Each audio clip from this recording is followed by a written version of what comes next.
Jujutsu Kaisen chapter 260 just finished up, and I can't believe I can finally say it, but Gojo's back. We open up the chapter with Todo revealing what his hand is, and it's actually an instrument called a Vibraslap. Now, he made a binding vow to where he can use Vibraslap to activate Boogie Woogie. Not only that, but because of how a Vibraslap works, he can actually do 50 swaps per second, which makes Boogie Woogie that much more effective. And then from here, we get classic Jump Kaisen. Yuji and Todo take turns landing multiple blows on Sukuna, with them doing the same tactics that they did against Mahito, such as Yuji embedding a rock with cursed energy and throwing it so that Todo can swap with that too. Sukuna is doing his best to fight back and trying to adjust, but even Sukuna acknowledges because of how many times that Todo can both swap and fake out swaps, it's almost impossible to react to this new Boogie Woogie. But then he says, maybe if I focus on when Yuji is focusing, then I can realize when they're about to switch, because every time Yuji's about to focus means he's probably going to try to attack me.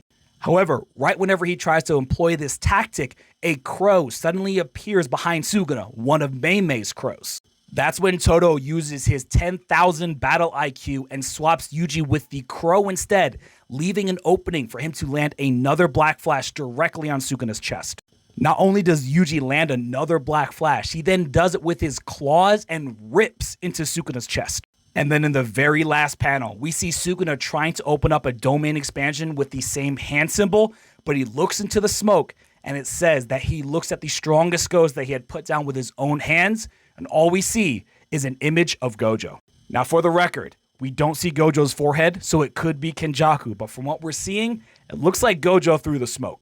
There isn't much to recap outside of that because it was basically Todo and Yuji jumping Sukuna the entire chapter.